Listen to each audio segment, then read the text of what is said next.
Hello students, स्वागत करता हूं मैं आप सभी का हमारे चैनल स्टडी वेब में। और आज का हमारा टॉपिक है एक पोएम, ठीक है, 12th क्लास की सेकंड पोएम जिसका नाम है elementary school classroom in slum area, जिसको लिखा है स्टीफन स्पेंडर ने। ठीक है, और इस पोएम को बहुत ही खूबसूरती तरीके से उन्होंने लिखा है, एक सोशल मैसेज को बताया है आपको। और इसके जो वर्ड्स हैं वो बहुत ही अच्छे हैं, बहुत ही यूनिक वर्ड्स पोएट ने लिखे हैं और बहुत डिफिकल्टी होती है। ठीक है, बच्चों को लगता है कि यार ये बड़ी मुश्किल पोएम है, पर बिल्कुल भी ऐसा नहीं होने वाला। मैं आपको आज इस तरीके से समझाऊंगा ये पोएम कि आपको पूरी अच्छी तरीके से समझ आएगी। आज हम काफ़ी सारे नए नए वर्ड सीखेंगे इसके अंदर, ठीक है, काफ़ी चीज़ों के बारे में जानेंगे और स्टीफन स्पेंडर का हम मतलब मेन मोटिव जानेंगे कि क्यों आपके सामने ये पोएम रखी गई है। ठीक है, और ये पोएम थोड़ी लेंथी है तो जरूर देखिए पूरी वीडियो ताकि आपको अच्छी तरीके से समझ आए। ठीक है, और अगर आपको कहीं भी कोई डाउट होता है तो भाई बिल्कुल हमारा कमेंट सेक्शन आपके लिए हाजिर है। ठीक है, आप कमेंट सेक्शन में जाइए, पूछिए, आपको डायरेक्ट आपको तुरंत जल्द से आपको रिप्लाई करेंगे वहाँ पर। ठीक है, तो फिर आइए चलिए देखते हैं हमारे पोएम की तरफ, आगे बढ़ते हैं पोएम। हाँ जी बच्चों, तो आइए शुरू करते हैं सबसे पहले स्टैंजा के साथ। तो पहला स्टैंजा क्या बोलता है, ध्यान दीजिए, अपनी बुक लीजिए और बुक को अपने सामने रखिए और दिन पे स्टार्ट कीजिए ताकि आपको अच्छे तरीके से समझ में आए। तो पहला स्टैंजा है, far far from gusty waves this children faces like rootless weeds, the hairs turns round their pillars, the tall girl with the weighted down head, the paper swimming boy with the red eyes, the stunty unlucky hairs or twisted bones, reciting some father's general diseases, his lesson from his decks at back of the dean class, once unnoted, sweet and young, his eyes live in a dream of squirrel games in a tree room other than this। तो ये आपका पहला stanza है। और आपके पहले stanza की जो पहली लाइन है वो बहुत ही मतलब उस पहली लाइन में ही पोएट ने सब कुछ डिस्क्राइब कर दिया उन बच्चों के बारे में। तो पहली लाइन क्या बोलती है far far from gusty waves this children faces. तो मतलब पोएट बोलता है कि far far from gusty waves, इसका मतलब है कि जो बच्चे हैं वो बहुत दूर हैं उन सुनहरी लहरों से। कैसी सुनहरी लहरें, जो आजकल हर कॉमन बच्चे को, ये किन की बात हो रही है, स्लम एरिया के बच्चों की बात हो रही है। सबसे पहले मैं आपको बताना चाहूंगा कि ये स्लम एरिया के बच्चे जो कि स्कूल एक क्लासरूम के अंदर है, और स्टीफन स्पेंडर ऐसे ही जिस वहाँ गया है और उसके हालात देखे हैं उसने, और उन हालातों को वो इस पोएम में बता रहा है। तो उसने क्या देखा, उसने देखा उन बच्चों के चेहरों को। चेहरे बच्चे बड़े मासूम से, आपको पता है आप कभी स्लम एरिया में गए होंगे तो आपने ऐसे बच्चे जरूर देखे होंगे जो बेचारे एक छोटे अंधेरी भरी रूम में क्लास में पढ़ रहे हैं, जिनकी क्लासरूम मेंटेन नहीं है, खराब है, सब कुछ ऐसी वेस्ट है, बेकार सा।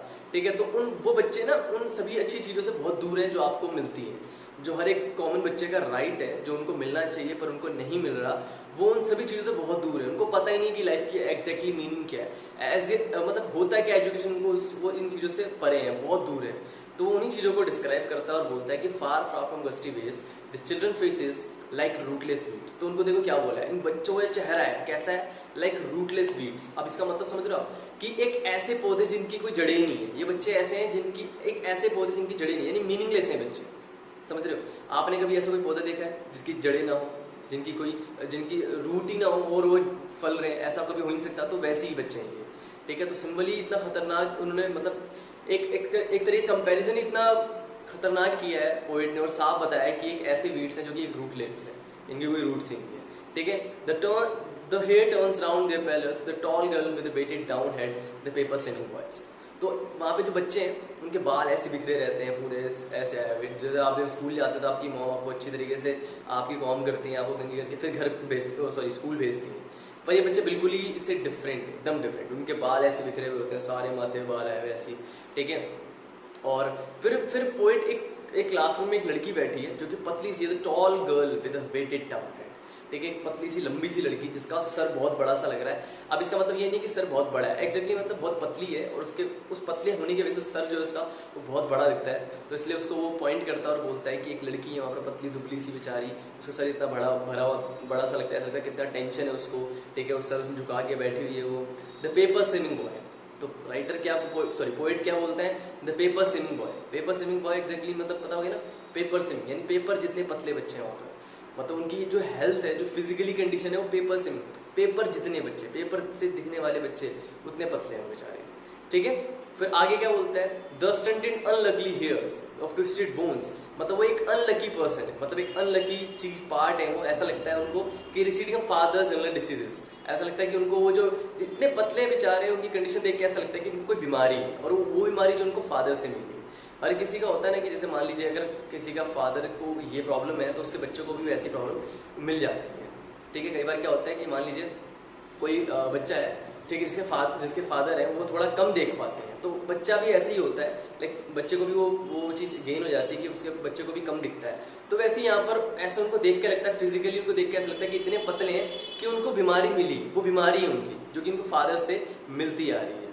ठीक है, his lesson from his desk at back of the dean class, one unnoted sweet and young, his eyes live in a dream of squirrel games in a tree room other than this। तो यहाँ पर वो बोलता है कि मतलब उनका जो लेसन है ना, जिनको पढ़ाया जाता है वो उनके डेस्क तक ही रहता है, उसके अलावा उनको कोई वो नहीं है। जैसे मान लीजिए आपको पढ़ाया जाता है कि भाई ये पूरा वर्ल्ड है, इस वर्ल्ड में मतलब ऐसी चीज़ें हैं, ट्रेन है, ये है, फलाना ठिकाना, दुनिया भर की चीज़ें हैं, तो उनको भी पढ़ाया जाता है, पर उनको उससे फ़र्क नहीं पड़ता। आपको तो पता है कि आपको वो चीज़ एक्सपीरियंस करनी है, पर इन बच्चों के लिए बिल्कुल भी नहीं है वो चीज़ें। उनका जो लेसन है वो उनके डेस्क तक ही रहता है, उनको फ़र्क नहीं पड़ता, उनको नहीं पता भाई दुनिया गोल है, उनको उससे मतलब नहीं है, क्योंकि उनकी ज़िंदगी वहीं तक है, लिमिटेड ज़िंदगी। स्लम एरिया में जिए बेचारे, स्लम एरिया में मर जाएंगे। तो इसलिए उनको वो बोलता है कि जो उनका लेसन है वो उनके डेस्क तक ही है। ठीक है, यानी उस रूम तक ही उनका लेसन है, उसके अलावा उनका कहीं यूज़ नहीं होना वो। ठीक है, उसके बाद फिर वो एक बच्चे को पॉइंट करता है at back of the dim class, उस अंधेरी भरी क्लास के अंदर। ठीक है, पीछे साइड एक one unnoted sweet and young, his eyes leave in a dream, एक अननोटेड स्वीट अच्छा बच्चा, ठीक है, जिसकी जो मतलब बैठा हुआ है क्लास में, उसको कोई भी मतलब कोई नहीं देखता, टीचर वीचर कोई नहीं देख रहा उसको, वो अपनी ज़िंदगी में मस्त है, मतलब वो खोया हुआ है अपने ही गेम में। ठीक है, किस चीज़ में, his eyes leaves in a dream, उसकी जो आंखें हैं वो एक ड्रीम में, सपने में खोई हुई है। ठीक है, squirrel game in a tree room other than this, किस सपने में है, स्क्विरल गेम्स के, ठीक है, ट्रीज रूम के, इस सपने में खोया हुआ है, अपने ड्रीम में ही खोया हुआ है। ठीक है, उसका जैसे होता है ना बच्चों का कि क्लास में बैठ गए, बाहर के अभी भी गेम उसके ख्यालों में चल रहे हैं, तो वैसे था। ठीक है, अपनी ज़िंदगी में मस्त, अपनी ड्रीम में मस्त था, उसको कोई भी परवाह नहीं थी, कोई टीचर पढ़ा। तो पहला स्टेंजा यही था आपका। ठीक है, आइए सेकंड स्टेंजा पढ़ते हैं और देखते हैं सेकंड स्टेंजा के बारे में। तो आइए स्टेंजा को एक बार एक्सप्लेन करते हैं अच्छी तरीके से और जानते हैं कि स्टेंजा में क्या बताया है। तो इस स्टेंजा में स्टार्टिंग से ही पोएट ने सीधा अटैक किया है उस जगह पर, जो वो उनकी जगह है, जो स्लम एरिया है, उसमें उन्होंने सीधा अटैक किया और बोला है उसको। उनको क्या बोला उन्होंने, on sour cream walls, donations, Shakespeare's head, cloudless down, civilised home, riding all cities, ballet, flowery, Tyrolese valley. ठीक है, तो इन चीज़ों को उसने बोला है कि उस पर सीधा अटैक किया। उन्होंने सीधे बोला है क्या कि जो वो वॉल्स हैं, जो उनकी वॉल्स हैं, दीवारें हैं, वो एक टाइम पर कभी वाइट पेंट हुआ होगा, पर आज वो कैसी हो गई हैं, पीली पड़ गई। ठीक है, इतनी गंदगी, इतने मतलब इतने साल हो गए, इतना टाइम हो गया, जो दीवारें वो पीली पड़ चुकी हैं। ठीक है, और जो वहाँ पे चीज़ें हैं, जितनी फोटोज़ वगैरह हैं, अब आपने देखा होगा स्कूल, आप किसी एलिमेंट्री स्कूल में जाओ, वहाँ पर बहुत सारी फोटोज़ होती हैं। ठीक है, वो अलग अलग टाइप की फ़ोटो होती हैं, कि कोई किसी की पिक्चर्स होती है, कोई मैप होते हैं। तो यहाँ पर एक ऐसी चीज़ें हैं, जैसे यहाँ पर शेक्सपियर की फ़ोटो है। ठीक है, और भी बहुत सारी, जैसे कि बैलेट, फ्लावरी, टॉयलेस, जो यहाँ पे टॉयलेस एक वैली है जो कि ऑस्ट्रेलिया में कहीं है। ठीक है, उसकी फ़ोटो भी है एक, जो कि बहुत खूबसूरत है। वहाँ पे फ्लावर्स की फ़ोटो, इन चीज़ों की फ़ोटोज़ हैं वहाँ पर ये सब किस लिए, उनके लिए तो है नहीं, क्योंकि उनको इनका मतलब ही नहीं पता। उनको क्या पता है कि भाई ऑस्ट्रेलिया में भी ऐसी जगह होगी जो इतनी खूबसूरत दिखती होगी, ऐसा कुछ है ही नहीं। ठीक है, तो वो ये सभी बच्चों के लिए मीनिंगलेस है। तो वहाँ पर ऊपर से जो वो जगह है, जो वो स्लम एरिया है, वो इतना ज़्यादा मतलब कंजेस्टेड, आपने स्लम एरिया देखा है कितना कंजेस्टेड होता है, बेकार से एकदम यूनिवर्सल, ऐसा लगता है कि पूरी सिटी से वो घिरा हुआ है। तो वहाँ पर जो सूरज उगता है वो कब होता है, वो भी जब दिन पूरा खत्म, जब दिन निकल जाता है पूरे पे, तब वो भी ऐसा निकलता है सूरज, वो भी एकदम डोम टाइप का, एकदम मतलब पूरा गोल। उन्हें ऐसा नहीं कि हाफ अप करके निकल रहा है, उनके लिए बिल्कुल भी ऐसा सूरज नहीं निकलता, उनके लिए एक ही बार में दिखता है उनको, बड़ा सा जैसे एक डोम जैसा, एक गुम्बद जैसा दिखता है पूरा। ठीक है, और पूरा जो उनका इलाका है वो एकदम बदबूदार है, बेकार है। ठीक है, तो और उस इलाके में वो बच्चे रहते हैं, उस इलाके में उनका फ्यूचर तय हो रहा है। तो आप समझ सकते हैं आपको कि ऐसे इलाके में किसी का फ्यूचर कैसे फिक्स हो सकता है। तो बच्चों का फ्यूचर क्या है आपको पता ही है। तो आगे पोएट इस बात को बोलता है कि avoiding the worlds and yet these childrens this windows not this map their world. तो भाई यही चीज़ उनकी पूरी दुनिया है, और ये चीज़, और बोलता है आगे कि ये जो मैप है ना, जो मैप की फ़ोटो है, ठीक है, वो उनकी दुनिया नहीं है। वो जो विंडो है, यानी उस विंडो के अंदर जितना भी है वो कमरा, वही दुनिया उनकी। उनको इससे कुछ फ़र्क ही नहीं पड़ता कि इस मैप में कोई अलग सी दुनिया दिखाई है नहीं दिखाई है। तो जो भी उनकी दुनिया वो क्या है, वो सिर्फ उस विंडो तक ही है, उस विंडो के रूम के अंदर जो भी कुछ है वो इनकी दुनिया है। इसके बाहर ये मैप लगा के बताया गया कि भाई ये हमारा इंडिया है, ये हमारा ऑस्ट्रेलिया है, ये हमारा अमेरिका है, ये सब उनको कुछ फ़र्क नहीं पड़ता। ठीक है, इंडिया में कितनी सिटीज़ हैं, उनको क्या फ़र्क पड़ता है उससे, कुछ फ़र्क नहीं पड़ता, क्योंकि उनको वो चीज़ें मिलनी नहीं है, वो चीज़ देखनी नहीं है, उनकी ज़िंदगी उसी रूम तक है, तो वो बेकार है उनके लिए। ठीक है, तो आगे इस पोएम में क्या है, आगे देखिए, where all their futures painted with the fog, a narrow street sealed in the lead sky, far from the rivers, caps and star of words. तो और जो उनका फ्यूचर है, where all their futures painted with fog, line देख रहा हो? तो जो उनका फ्यूचर है वो पूरा का पूरा फॉग से पेंटेड है। इसका मतलब उनका फ्यूचर तो है पर कुछ वहाँ पर दिखने वाला नहीं है, यानी उनका फ्यूचर है ही नहीं कुछ। सिंपली इसका मतलब ये है। और जो इसका पोएट है वो कितनी बढ़िया लाइन लिखता है यहाँ पर, इतनी बढ़िया लाइन उनके लिए यूज़ कर रहा है, लेकिन मतलब वो एकदम सही एग्जैक्टली बोल रहा है वो सही चीज़ कि भाई ऐसे बच्चों का क्या फ्यूचर होगा जिन जो कुछ पता ही नहीं, जो ऐसे स्लम एरिया में रहेंगे, उनका क्या ही फ्यूचर होगा, आप खुद समझ सकते हैं। ठीक है, तो वो यही चीज़ लिखता है कि where all their futures painted with fog, a narrow street sealed with the lead sky। तो वो एक तरह के ऐसे हैं जैसे पतली सी गली हो गई, उसको बहुत पतली है और उसको भी ऊपर से सील कर रखा है स्काई से, इतने बड़े आसमान से सील कर रखा है। समझ लो उनका फ्यूचर क्या है, उनके हालात क्या हैं, बहुत ज़्यादा बेकार है, उनका फ्यूचर क्या है उनको समझ में आ गया बहुत अच्छे तरीके से। तो ये सेकंड स्टेंजा आपको, ठीक है। अब आते हैं सीधा थर्ड स्टेंजा पे और देखते हैं थर्ड स्टेंजा के अंदर क्या होता है। तो जो उनका बच्चों का फ्यूचर है वहाँ पर, ठीक है, वो पूरा पेंटेड द फॉग से, यानी कि उनके बच्चों का फ्यूचर कुछ था ही नहीं, अंधकार, एक कह सकते हो आप कि उनका भविष्य अंधकार में है, तो वही वाला हिसाब था। ठीक है, उन बच्चों को कुछ फ्यूचर नहीं था। Far from rivers, capes and towns of the words, a narrow street sealed with the lead sky. और वो उनकी जो मतलब जो गलियाँ थी, ठीक है, वो ऐसी थी बहुत पतली पतली, और ऐसा लगता था उनकी गलियों में कि उनको वो इतनी पतली गलियाँ, जितनी पतली गलियाँ हैं उतने बड़े उसको आसमान ने घेर रखा ऊपर से, यानी बहुत ही मतलब मिला के एकदम फंसे हुए बेचारे ट्रैप टाइप के लोग हैं वो। ठीक है, कि वो उस इलाके में वो ट्रैप्ड हो चुके हैं, उसके अलावा कुछ है नहीं उनके पास। ठीक है बच्चों, आइए थर्ड स्टेंजा में बढ़ते हैं और जानते हैं थर्ड स्टेंजा के अंदर क्या लिखा है। तो देखिए थर्ड स्टेंजा है, Surely Shakespeare is weak, the map a bad example, with the ships and the sun and love tempting them to steal. For live this slyly turns in their cramped souls from fog to endless night. On this slag eve, these children wear skins peeped through by the bones and the speckless of steel, with the melted glass like a bottle beats of stones. All their time and space are foggy slum, so blot their maps with the slums as big as stone. ठीक है, तो ये आपका third, ठीक है, जो कि पूरी तरीके से उनके हालात के बारे में, बच्चों के बारे में बताया गया है। उसने दोबारा बोला है उनके बारे में। तो स्टार्टिंग की लाइन क्या है, Shelley Shakespeare is weak, the map is a bad example. तो यहाँ पर शेक्सपियर को वीक नहीं बोला जा रहा, ठीक है, जो वो वहाँ पर जो पेंटिंग है वो उनके लिए एक वीक चीज़ है। यानी कि अब मान लो अब आपके सामने कुछ ऐसी चीज़ रखी गई जिसकी आपको वैल्यू ही नहीं पता, तो क्या फ़ायदा उस चीज़ का। ठीक है, तो वैसे ही वहाँ पर उन बच्चों के लिए था, बच्चे जानते नहीं थे शेक्सपियर के बारे में, तो वो उनके लिए एक वीक ही तो है, बैड एग्जाम्पल ही तो है। ठीक है, तो इसलिए वहाँ पर जो शेक्सपियर की फोटो थी उसको वीक बोला गया है। ठीक है, कि उनके लिए वो एक तरह की वीक चीज़ है, कोई फायदा नहीं उनका वहाँ पर। ठीक है, द मैप, जो मैप है वहाँ पर वो भी उनके लिए बैड एग्जाम्पल है। अब उनको पता ही नहीं भाई, अब वहाँ पर चलो मान लो आप बच्चों को दिखा रहे हो कि भाई वहाँ पर चाइना है, वहाँ पर जापान है, वहाँ पर ये है वो, क्या फ़र्क पड़ता है। स्टार्टिंग लाइन में वो बोला है पोइट ने कि भाई उनकी जो दुनिया है वो उस विंडो तक ही है। ठीक है, तो वो मैप किस लिए उनके लिए, जब उनको दुनिया देखनी नहीं है कभी ज़िंदगी में, तो किस लिए, क्या रीज़न है उसका होने का। तो इसलिए वो चीज़ें सब बैड एग्जाम्पल थी। ठीक है, वहाँ पर जितनी फोटोज़ थी, जितनी भी चीज़ें थी वहाँ पर, वो सब उनके लिए एक लालच था। और कैसा लालच था, with ships and the sun and the love tempting them to steal. वो सिर्फ ये था कि वो उन चीज़ों को, उन फोटोज़ को चुरा ले। ठीक है, उसके अलावा कुछ भी उनका वहाँ पर कोई भी मतलब होने का रीज़न था ही नहीं वहाँ पर। ठीक है, आगे The leaves slowly turns their cramped souls from fog to endless night। तो वो उनकी ज़िंदगी जो है वो एक तरह की मतलब ऐसी नाइट में थी जहाँ जिसकी कोई ख़त्म नहीं होगा, एंडलेस नाइट था उनका। ठीक है, उनका जो फ्यूचर था अंधकार में ही था, अंधेरे से भरा हुआ फ्यूचर था उनका एक तरह का। ठीक है, on this slag heaps with these children where skins peeped through by bones and speckle of steel। तो भाई उनकी वो इतने पतले थे बेचारे कि उनके स्किन से उनकी हड्डियाँ तक दिख सकती थी, आप आराम से दिख सकते थे कि भाई उनके स्किन से उनकी हड्डियाँ दिख रही हैं आराम से, इतने पतले बेचारे, दुबले पतले। ठीक है, and with melted glass like bottle bit stone. जो उन्होंने चश्मे पहन रखे थे उनको भी, वो जो उनके चश्मे वगैरह जो भी थे वो इस तरीके के थे, जैसे कि मान लीजिए एक बोतल लीजिए और बोतल को लाइक आप पत्थर से ब्रेक कर दीजिए, उसके नीचे वाला पार्ट, तो जिस तरीके से वो मतलब टूट सा जाएगा और उस पर स्केचेस से आ जाएंगे, उस तरीके के उनके ग्लास हुआ करते थे, टूटे फूटे जैसे मिले वैसे, मतलब बहुत बेकार कंडीशन थी उनकी बेचारों की। सो आगे, all of their time in the space of foggy slums, so blot their maps with the slums as big as doom। और उनका जितना भी टाइम था, जितना भी सब कुछ था, वो सब अंधकार में ही था। ठीक है, सब एक फॉग में निपटा हुआ था और उनका कोई फ्यूचर नहीं था। ठीक है, अब आगे फोर्थ स्टेंजा पे आते हैं सीधा। फोर्थ स्टेंजा क्या बोलता है, unless governor inspector visitor This map becomes their windows, and these windows that shut upon their lives like a catacombs. Break, oh break, open till they break the town, and show the children's to green fields and the make their world. Run ashore on gold sands, and let their tongues run naked into books, and the white the green leaves open. History their whose language is sung.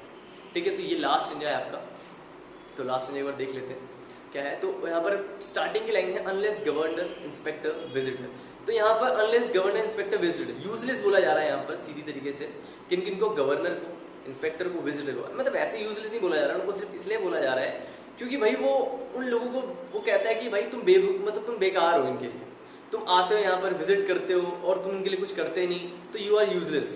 ठीक है, आप useless हो। अगर आपकी society में एक ऐसी जगह है, एक ऐसे बच्चे हैं जिनका कोई फ्यूचर नहीं है, तो वो आपकी जिम्मेवारी बनती है। ठीक है, आप वहाँ पर कोई स्टैंड नहीं लेते, तो आप सभी को उन ऐसे लोगों को वो यूजलेस बोलता है। This map become their window, and this window that shut upon their leaves like a catacomb. और जो ये मैप है, जो भी उनकी दीवारों में मैप है, ठीक है, वो मैप उनकी क्या है, विंडोज बन चुके हैं। ठीक है, और वो विंडो इस तरीके से बंद हुए जैसे कि लाइक कैटाकॉम्ब होता है, जैसे कि अब कैटाकॉम्ब मतलब जैसे ताबूत होता है, लाइक जिसमें मतलब जब मुर्दा होता है उसको लिटाया जाता है, तो उसको फिर दफनाया जाता है, तो वो जो कब्र होती है, ठीक है, वो कब्र, वो जो विंडोज है वो कब्र की तरह हो गई बच्चों के लिए, कि जैसे कब्र बंद कर दी जाती है तो उस डेड बॉडी के लिए वही जिंदगी हो जाती है। ठीक है, कैटाकॉम्ब वही, इसी में जिंदगी है उसकी, वो बाहर नहीं आ सकता। तो वैसी विंडोज जो है उस तरीके बच्चों के लिए बंद हो चुकी हैं, उसके अलावा उनकी दुनिया है ही नहीं कुछ। ठीक है, तो उनको उनके रूम को, उनकी क्लासरूम को उसने क्या एग्जांपल दे दिया कि ऐसा कैटाकॉम्ब बोल दिया। ठीक है, यानी कि मतलब जो उनका जो रूम है वो कैटाकॉम्ब, उनके लिए वो कब्र है। ठीक है, जहाँ पर वो वही जिंदगी पर उनकी वो जिंदगी है, उसके अलावा उनकी जिंदगी उनको नहीं दिखती। ठीक है बच्चों, समझ में आई बात?